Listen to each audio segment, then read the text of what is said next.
I didn't expect anything that day, not even a line at the bank. The Texas sun was already burning through my shirt by 9 a.m., but downtown Dallas was steady, quiet. Thursdays had a rhythm. Wake up, coffee with one sugar, paperwork at Oakwood National. Nothing fancy, just a name change on my account. The bank smelled like polished wood and air conditioning, same as always, familiar, reliable. I'd walked in with a calm head and zero anticipation. If you had asked me then how I felt, I'd have said, fine. That typical American answer that means everything and nothing. People say I've always been the quiet one in the family. I guess they weren't wrong. I never made noise, never made scenes. But silence doesn't mean blindness.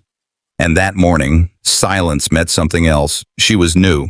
Or at least I hadn't seen her before. Young, glasses, the kind who triple checks everything before handing it to you.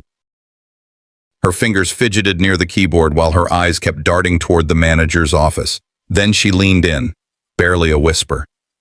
Your parents, they tried to transfer your inheritance into their names yesterday.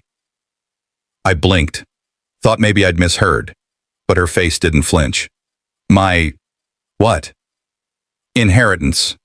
Your grandfather's trust. I'm not supposed to tell you, but something felt wrong. I didn't say anything. Couldn't. Just stood there, heartbeat slowing in that way it does when your body starts to protect itself from betrayal. We never talked about inheritance, not once. It was always assumed everything would go to my older brother and sister. They were the golden children. I wasn't even in the running. No one ever said it, but I knew. And yet here I was, apparently the target of a silent theft. I felt the room shift. Air thicker, light harsher. A memory slid in, uninvited. I was 8, maybe 9, kneeling on the hallway carpet outside Dad's study. The door was cracked open, just enough. I remember watching them, my parents, my brother, my sister, all huddled in serious talk. I was never called in, never asked for an opinion, never told what was going on. I thought it was because I was the calm one, the easy kid. No, they just liked it better when I didn't speak. She handed me a clipboard. If you want to freeze the transfer, you'll need to sign here. I stared at the form. Legalese, bolded names, boxes checked and initialed. It felt like a trap. My gut said yes. My head said, why would they hide this from you if they weren't doing something wrong? I read every line, twice, then I signed. My hand shook a little, not from fear, but from some part of me waking up.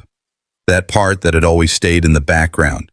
As my pen touched the paper, I felt something shift, like a tide turning. She hit a few keys. Her face changed. Sir, she said. The system showing the mansion title is now in your name, I frowned. What do you mean now? It wasn't before. She didn't answer immediately, just stared at the screen like it had spoken back to her. Looks like the trust had a failsafe. The moment you signed the freeze, it triggered full transfer to your name. I swallowed. They'd tried to steal from me, and instead I just walked into control. Quietly. No fight. No yelling. It felt like I'd just stolen back something they didn't even know they were stealing. I walked out of that bank a different man than the one who walked in. Not louder, not angrier, just clearer. My phone buzzed in my pocket. Caller ID. Mom. I stared at the screen. It rang once, twice, 3 times. And for the first time in my life, I didn't want to answer. The phone kept ringing. I just stood there on the sidewalk outside the bank, staring at it like it was some kind of warning sign. Mom, it read, plain and sharp. I knew what that call meant. Every time they reached out, it was never really about me. It was always about pulling strings, making sure I stayed where they wanted me.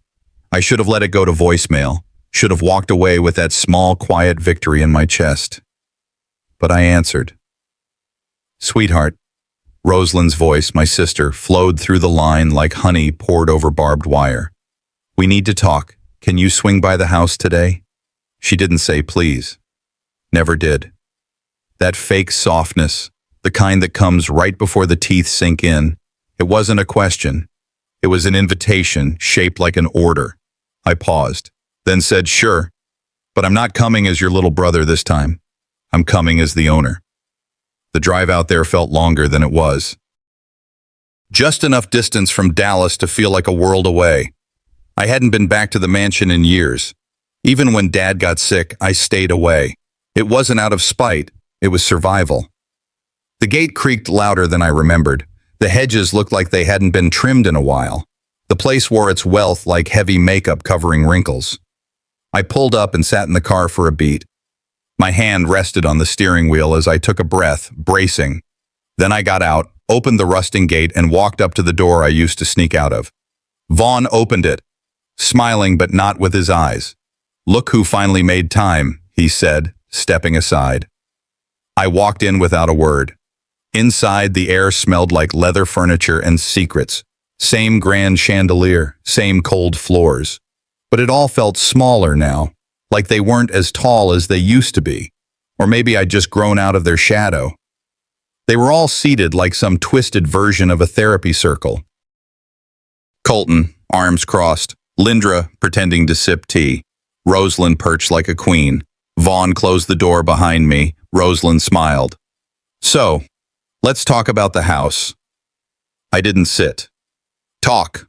Colton jumped in. "You're not really planning to keep it, are you? I mean, we all grew up here. It's not just yours." "No?" I said. "Funny how no one thought it was mine, until it actually was." Lindra chimed in with a rehearsed calm. "We just think this could be a family asset. Shared, like it was meant to be." "Meant by whom?" I asked. "Grandpa? Or you?" Then Vaughn, trying to play neutral, dropped the twist. "There's a clause. In the trust, it says the property must be shared unless the recipient signs full responsibility and intent to own it solo. You didn't do that yet." I tilted my head. "Let me see it." Rosalind's smile flickered. "It's under review. We're waiting for clarification." I looked around. "So you're using a maybe clause to scare me into giving it up?" Colton leaned forward. "This isn't about fear. It's about doing what's right. That house was never just yours." "No," I said, steady. "It was always yours. Until it wasn't." I recalled something from a law elective I barely passed in college. One professor said, "If someone can't show you the paper, they're just making noise." I turned to the door. "When you find that clause, feel free to send it to my lawyer. Until then, we're done here." Rosalind stood. "You're walking away from family?" I looked her dead in the eye. "You never once invited me into it." The silence behind me felt like a vacuum. Heavy. Pressurized. I stepped outside without slamming the door. Didn't need to. The message was loud enough. As I walked down the front steps, I saw her. Myrna, the housekeeper. Been there longer than any of us. She was trimming the dead stems off a rose bush, eyes darting toward the windows like she didn't want to be seen. She walked over, quick and quiet, slipped something into my palm, an envelope. Her hand shook. "You didn't get this from me," she whispered. I nodded, got into my car, shut the door, and held the envelope tight. It was thin, but something inside felt heavy. Whatever was in it, I knew it would make them regret inviting me home. I got back to my apartment just as the sun dipped below the skyline. That quiet orange glow on the blinds usually calmed me. Tonight, it just made everything feel heavier. I tossed my keys on the counter, dropped my jacket over the back of a chair, and placed the envelope on the table like it was ticking. I didn't open it right away. I circled the table twice, stared at it, sat down, stood back up. My hand hovered over it, then pulled back like it might burn. "If you open it," I whispered to myself, "you can't pretend anymore. This is war." Finally, I peeled the flap open. Inside were 3 pages, legal format, dry ink, lines I didn't want to read but couldn't ignore. I read them twice, then a third time, slower. The document was signed 3 months ago, notarized. It declared that I, Daniel Reed, was no longer mentally competent to manage inherited assets. It recommended full transfer of my estate rights to Vaughn, citing concerns from family observations. The signature at the bottom was supposed to be mine. It wasn't, but it looked close enough to fool a clerk. They didn't just try to steal what was mine, they tried to make the world believe I wasn't sane enough to notice. My jaw clenched. My fingers gripped the edge of the table. I wasn't shaking with rage. Not yet. I was cold, focused, like a storm gathering strength before the lightning hits. They didn't just erase me, I muttered. They erased my mind, my name. I picked up my phone and called Cynthia. Hey, I said. I need your eyes on something. We met at a corner coffee shop half an hour later. She looked older than I remembered, but sharp, always sharp. She read the documents without saying a word, her lips pressed in a tight line. These are real, she finally said. And dirty, but real. I didn't need her to explain what came next. But she did anyway, gently. If you don't contest this, it could move forward, quietly. They were counting on you staying silent, like always. I nodded. I'll help you file the objection, she added. We can freeze the estate, get it into court. I let out a slow breath. Thank you. She smiled. You're not crazy, Daniel. You're the clearest-headed person I know. I looked down at the papers again. They wanted me to doubt myself first, I said. That was the real trick. Later that night, my phone lit up with a message from Colton. Just a line. You were right. Can we talk? It was past 10, but I didn't hesitate. We met at an old diner we used to go to as kids. One of those places where the booths were too sticky and the coffee never ran out. He was already there, sipping a soda and pretending to look relieved when he saw me. I had no idea he started sliding into his act. About the papers, I only found out last week. I didn't respond. Let him fill the silence. I just thought, maybe we can figure this out. Like family. He smiled like he meant it. You remember when you bandaged my knee after I fell off the bike? He reached into his coat, pulled out another envelope. This isn't a trick, he said. It's just a document to clarify your intent, to keep your parts separate, legal cleanup. I took it, opened it, scanned it once. It wasn't a clarification. It was a transfer. Same stunt, different language. I looked at him, smiled. You still think I'm 17? Colton blinked. What are you talking about? You don't want to tear this family apart, do you? He added, switching gears. I leaned forward just enough for him to hear me clearly. You tore it the second you forged my name. Then I sat back, folded the paper, slipped it into my coat pocket. No yelling, he asked. No need. I flagged the waitress, paid the bill, left a decent tip, and walked out without another word. I wasn't angry. I was done. Back home, I called Cynthia again. She picked up on the second ring. Can we file tomorrow? I asked. Yes, she said, but you'll need to testify, publicly. I walked to the window, staring at my reflection in the glass. Then let them watch, I said. I'm done playing the fool in their private theater. The evening air around the mansion felt heavier than usual, thicker somehow, like it knew what was coming. I walked through the front door without knocking. No one met me at the entrance, just faint chatter echoing down the hall. When I reached the living room, they were already seated, waiting. The chandelier above flickered slightly, polished but tired. The long table was dressed like a dinner scene out of a magazine, except this wasn't about dinner. It was about control. Rosalind stood up, her voice sweet on the surface. We thought you'd change your mind. Her smile didn't touch her eyes. She gestured to the lone empty seat on the far end. Your seat, she said.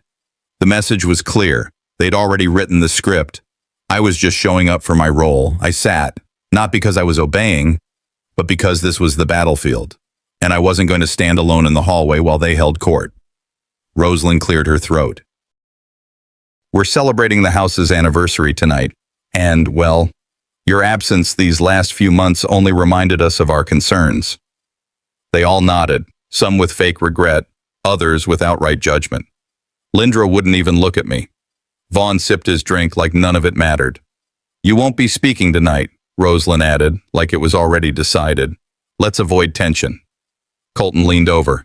It's just too soon. Maybe sit this one out, all right? I looked at him. Calm, quiet. Then I leaned in and whispered, You're already speaking for me. What is it you're afraid I'll say? His mouth tightened. He didn't respond. I sat there for a moment longer, scanning the portraits on the walls, paintings of legacy, history, curated perfection. None of it real. Then Vaughn stood. Before we continue with this celebration, we need clarity. He held up a folder, walking to the center of the room. The clause must be acknowledged. Any inheritance not ratified by unanimous family agreement reverts to common trust. That's what we've always abided by. He placed the folder on the table in front of me like it was a deal at a poker game. Do you agree to that provision? He asked. Or do you walk away entirely? The room stilled. Chairs creaked. Glasses were set down. I didn't flinch. I'll need to speak with my attorney. Colton scoffed. Come on, it's just formality. Lindra frowned. You're the one who's been absent. Now you want delays? I let their noise settle. Then I said plain and even, I can't ratify something that was never mine to give away.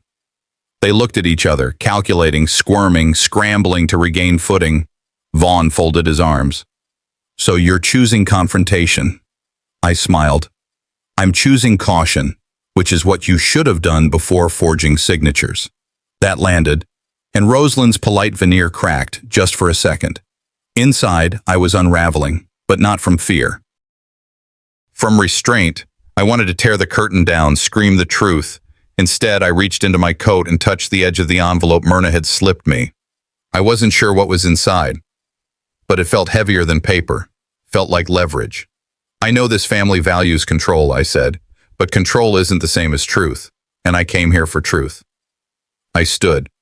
If authority is power, then silence is permission. I won't give either. I didn't wait for their reaction. I turned and walked toward the hallway. Behind me, the silence was louder than any outburst they could have thrown. Step after step, my hand tightened around the envelope. Halfway down the hall, I opened it. Inside was a notarized statement, dates, times, bank logs. Vaughn had been meeting with estate attorneys for over a year without informing the rest of the family, setting up transfers, moving assets, preparing for this moment. My heart pounded. Then I heard it, a soft footstep behind me. I turned, slowly. Colton stood in the doorway, backlit, eyes dark. You weren't supposed to see this yet, he said. I walked into the law office just before noon, holding the envelope tighter than I needed to. The front desk lady barely looked up, just pointed toward the frosted door with Jonathan Myers' name in gold letters. He'd been our family's estate attorney for over 2 decades. I remember him at birthday parties and Christmas dinners, always polite, always quiet. Now I understood why. I knocked once, then let myself in. He looked up from behind a walnut desk, startled. Did we have an appointment? I stayed standing. No, but we've got unfinished business. He gestured to the chair across from him. I didn't sit. Instead, I pulled out the document Myrna gave me and placed it on his desk like a chess piece. Recognize this? He glanced at it, then leaned back. That's a family matter. I'm not in a position. I cut him off. Don't dance, Jonathan. This is a notarized document, dated months before my father passed. It claims I was mentally unfit to manage property. You filed it, my signature's on it. His jaw tightened, but still silence. I'm asking you directly, I said louder this time. Did you file this knowing it was forged? He stayed quiet, eyes flicked to the side, sweat forming near his collar. I reached into my coat pocket, pulled out my phone, and hit record. Set it gently on the desk between us. If you won't say it, then I'll let this silence speak for you. He didn't move, didn't blink. I leaned closer. You let them erase me, but I'm still here. I turned and walked out. Didn't need a yes or a no. His silence said everything. Outside, I barely made it 5 steps before someone called out. Wait. I turned. A young woman in her late 20s, long hair pulled back, nervous hands. You don't know me, but I worked for Vaughn. I didn't say anything. She stepped closer. My name's Elise. I was his assistant for 1.5 years. I left because, well, you probably already know why. She looked around, then pulled a small USB from her coat. I copied everything I could before I quit. Emails, contracts, payment logs. They've been doing this a long time. I stared at the drive. Why now? Her voice cracked. Because they didn't just mess with you. They messed with people like me too.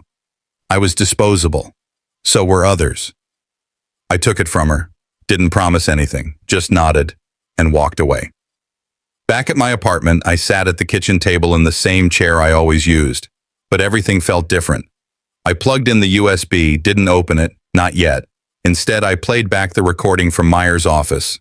No words, just that thick, ugly silence. It chilled me more than yelling ever could. I looked at the USB again, like it might explode if I opened it. Instead, I grabbed a notebook and started listing names, times, dates, trying to build the pieces. For the first time, I wasn't just reacting. I was creating something, not just a defense, a case. Later, I went for a walk. There's a park a few blocks down. Small, nothing special. But today I saw something that made me stop. A little girl sitting on a bench, probably 8 or 9. Her older brother yelling at her for something small, silly. She just sat there, eyes on the ground, holding in tears. And I saw myself, not in the details, but in the posture. That quiet, collapsed way of making yourself small when someone else insists they're bigger. I sat down beside her, waited until the boy ran off. Then I said quietly, "Don't let them teach you that staying quiet is the same as being kind. It's not." She looked up at me, eyes still wet, and nodded like she understood. I walked home without looking back. That night, I sat on the floor of my apartment, laptop open, USB plugged in. Phone rang. "Cynthia." "We may have a problem," she said. "One of your siblings just tried to file a motion to freeze your claim." I smiled. "Good," I said. "That means they're scared." I opened the first file on the drive. Subject line, "Private Disbursement Plan, Suppression Strategy." I sat still for a long time, then whispered, "I always wondered what betrayal looked like on paper. Now I know." I woke in the dark, eyes blinking long before sunrise. The USB's blue glow cut through the dim as I sat up, heart thudding. I reached for it and then paused. It felt like I was holding the weight of the family's lies in my palm. The files inside weren't just evidence, they were judgment. I leaned against the wall thinking, they thought I couldn't see behind the curtain. I will show them the machine they built. I moved slowly, coffee first, then printer. Then I gathered every document worth proof. Payment logs, meeting notes, transcripts, printed multiple sets, slid the small recorder into my jacket. I dialed Cynthia. "I'm ready. Let's move today." Her answer was a calm yes. The courthouse was quiet by the time I arrived. As I entered the clerk's office, my skin felt wired. The assistant looked at me, eyebrows raised. "How can I help you?" she asked. "I want to see the estate filings under Vaughn's name," I said. She hesitated, glancing around. "I'm sorry, I'm taking her certain records are sealed." "Sealed by whom?" I pressed. She swallowed. "The family's attorneys requested it." My throat went tight. I watched the screen behind her flicker. My name, a restricted status, signatures I hadn't signed. I pulled out my phone and hit record discreetly. "So the family can block access to your own inheritance?" I asked quietly. Her eyes darted. "Yes, I can't release it." That was the exposure I needed. I left before trembling became obvious. The city felt oppressive as I walked outside. The air was warm, but my skin prickled.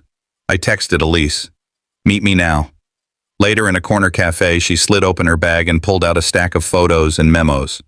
"Look," she said, "this is his side deal." She showed me Vaughn meeting a bank executive, documents trading parts of the trust for eased mortgage terms, the handshake from a hidden meeting, dates matching the forged filings. She whispered, "Everything was orchestrated." My blood cooled. This was more than betrayal. This was a trap set long ago. I left without argument, walked until I found a rooftop terrace above the noise, sat at the edge, staring at the city. I replayed recordings, the clerk's admission, Jonathan's silence, layered over the skyline. I thought of being a child hiding in the attic, listening, waiting. I believed silence meant safety. Now I knew silence was a weapon they used against me. "They called me quiet," I said to the skyline. "Now I'll let my voice echo everywhere." I opened my notebook, connected names and dates and crimes. I was choosing where to strike first. By late afternoon, I sat at my desk with the file Motion 1 open. My phone buzzed. Cynthia texted, "They're threatening. If you file, they'll countersue." I straightened my shoulders. Let them threaten. I stared out the window at the shadow of the mansion far off in distance. Then, "I'm about to file my first motion, and I'm not asking permission. I stepped into the ballroom thinking I was walking into celebration. I was really walking into a courtroom. The chandeliers glowed, the walls bright and polished, guests dressed in gowns and tuxedos, laughter drifting like smoke. Rosalind met me at the door, her perfume sweet and deliberate.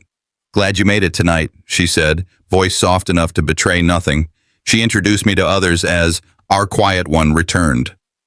I nodded and smiled, but felt every eye shift to me.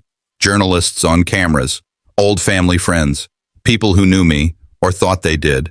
They had come to see the show. I reminded myself, I'm not a guest. Tonight, I reclaimed the stage. Rosalind approached the microphone. She tapped once. Silence fell. "Let's clear the air," she began. Cameras snapped. Kieran rarely speaks, maybe because he always believed he was owed more than he earned. The room hushed. She continued, "We protected his name for years, shielded him from scrutiny. Yet he never seemed grateful." Her words landed soft but heavy. My chest ached. She was crafting narrative in real time, rewriting me. I stood. "Show me proof," I said. Her eyes glittered. "You accuse me of silence, yet I'm here facing you." Her words deflected. I felt the murmurs rise. I was no longer private. They were reshaping my story before me. Then Vaughn triggered the screen. The slideshow flickered on walls. First slide, the clause we'd debated. Next, a document claiming I'd already signed. Shock flickered across faces. I froze, then shifted into clarity. "I demand to see the original," I said. Vaughn sneered. "That's for later." The guests exchanged glances. His power's illusion unraveled in that moment. I caught Elise's eye. She leaned and tapped a control. The side screen lit up with new imagery. Vaughn's secret meeting with the bank executive. Photos. Evidence. The room gasped. Rosalind's composure cracked. I stepped forward, voice calm but firm. "They told you I was silenced. They claimed I agreed. These documents, they are real. Signed by them." The hall trembled in silence, then murmurs broke out. I took the narrative from their mouths. I didn't wait. Applause began, hesitant, fragmented. I slipped through the crowd toward the exit corridor. In the hall, I veered too fast and bumped into Colton. Papers slid from his jacket. He muttered, "You'll regret making them watch this." I looked down. One page read, "Emergency transfer." He froze. I said quietly, "I caught the label, but I'm not sure yet who's going to regret it." He said nothing. He turned and walked away. I stood in the corridor, lights dimmed, knowing the war had turned. It was close to midnight when I stepped through the glass doors of the bank. The lights hummed low, the air sterile, quiet, the kind of quiet that carries tension underneath it. My reflection stared back at me from the polished floor, carrying that same look I'd worn since the beginning of this fight. Calm, deliberate, and done with fear. The compliance officer, a middle-aged woman with steady eyes, met me halfway down the hall. I didn't bother with small talk. "You'll want to see this," I said, handing her the USB. As she connected it, the projector filled the wall with data, transactions, memos, schedules. Vaughn's name appeared again and again. "You're saying these were sanctioned?" she asked, voice trembling. "I'm saying you were used," I replied. Then the video played. Vaughn shaking hands with the bank president, documents exchanged like playing cards. She paled. That's impossible." I leaned forward, tone low. "Then check your own records." Around us, a few employees peeked through the doorway, phones lifted, eyes wide. Truth doesn't whisper, it spreads. By the time I left, the story had already started to leak. I drove straight to the county office, headlights cutting through fog like thin blades. Inside, the clerk sat behind the computer, her fingers already typing as my attorney spoke beside her. The moment felt strangely still, like standing between lightning and thunder. Then it happened. The monitor blinked, and there it was. Official, irreversible. Property title to K. Holloway. Effective tonight. I didn't smile. I didn't need to. Across the room, the bank's chief counsel burst in, sweat on his collar, panic in his eyes. "You can't execute that transfer. This isn't over." The clerk didn't even look up. "Sir, the record's already live." He froze. I turned toward him, voice level. "You thought I'd beg for a place at your table. I built my own." He didn't respond. Maybe he finally understood. This wasn't negotiation anymore. It was consequence. When I reached the mansion, the housekeeper, Myrna, was waiting in the kitchen. The smell of old tea filled the air. She looked tired, like someone carrying years of silence. "You knew," I said quietly.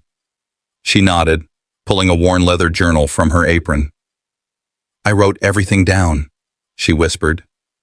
The pages trembled in her hands.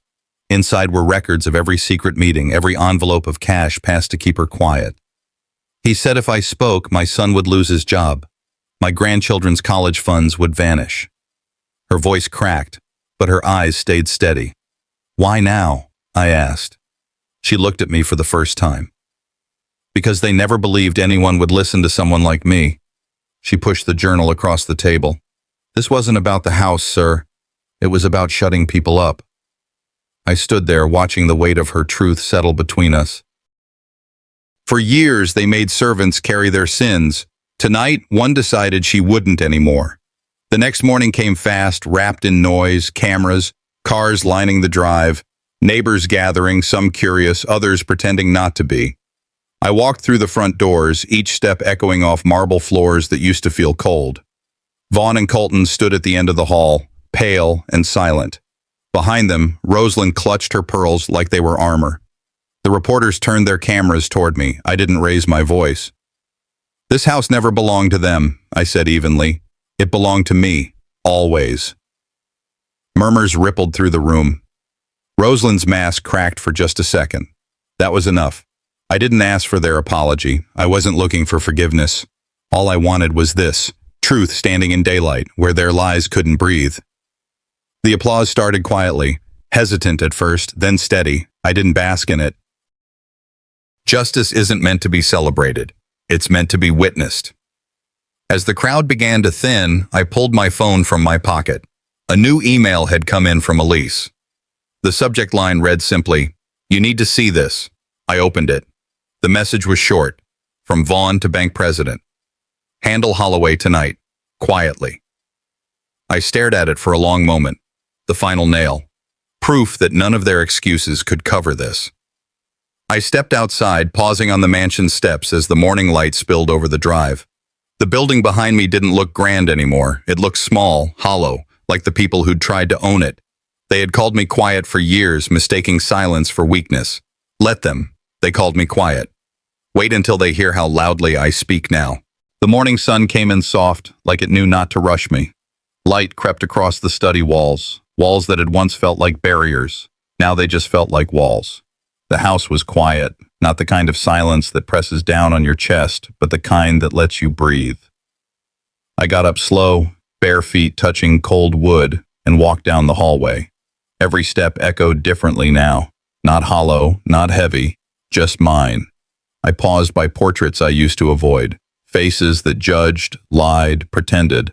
I didn't feel anger looking at them anymore, just distance. I opened the window at the end of the hall. The air hit my face and I just stood there, breathing it in. It smelled like a start. And I thought, funny thing, this house, nothing in it moved, no furniture changed, but everything felt new. I whispered, "It's strange how a house can feel different without anyone changing the furniture." A few hours later, I sat in the courtroom again. This time, I didn't sit with dread. I wasn't here to beg or defend. Vaughn stood where I used to, alone, exposed. His suit still pressed, but his hands shook when he spoke. The judge looked over the files I submitted, Myrna's handwritten journal, time-stamped emails, bank surveillance. There wasn't much left for Vaughn to twist. He tried, spoke about misunderstanding, about loyalty, about family, but the words fell flat. 5 years, reduced sentence, sure. But everyone in that room knew his name was already done. What hurt him most wasn't the time, it was the people believed me. Rosalind didn't show. Her absence wasn't surprising. She always knew how to disappear when it suited her. Maybe that was her way of surviving. I didn't smile when the sentence came down. No fist pump, no sense of winning. I just sat back in the chair and let the tension bleed out of my shoulders. I wasn't there for revenge. I was there for the truth to be seen, and it was. On my way out, a court clerk caught up to me. "This was left for you," she said, handing me a thick envelope. My name, written in pen, in a hand I hadn't seen in years. Lillian. I walked to the bench outside the building, sat down, and opened it. Her voice came alive in the letter. I saw the games they played, she wrote. This mansion was always yours, not because of blood, because you belonged, even when they said you didn't. Inside was a notarized codicil, signed and witnessed. Years old. It granted me ownership of the house. Not in some legal tangle, but clearly, deliberately. My fingers trembled, not from doubt, from recognition. She'd seen me. She'd trusted me before I ever believed in myself. Later that day, I drove out to the cemetery. The gravel crunched under my shoes as I made my way to her headstone. The wind was picking up. It smelled like rain. I placed a small bouquet down, not out of obligation, out of gratitude. You gave me more than a house, I said softly. You gave me truth. And maybe a little bit of courage when I didn't know I had any. I thought about everything. The years of silence. The nights I lay awake, thinking I was wrong for questioning them. The slow, painful climb out of their shadow. I read the quote she had engraved on her stone. Silence is not weakness, it's strength mastered. I knelt there for a moment. The wind rustled the trees behind me. I smiled, just a little. Thank you, I said, before standing and heading back to the car. Evening came gently. The mansion stood there waiting, not as a trophy, but as a blank slate. I walked through the halls and chose one of the guest rooms. It would become something new. I started clearing it out. Myrna walked in, holding a tray of coffee. You sure about this? She asked, setting it down. Yeah, I nodded. This house isn't just mine. It's going to belong to people who need it. She smiled. Well, tell me where to start. We spent hours planning. Community meetings. Resources for the elderly. A space for voices that had been pushed aside, like mine had been. That night, I sat down and opened my journal. This is no longer a story of loss.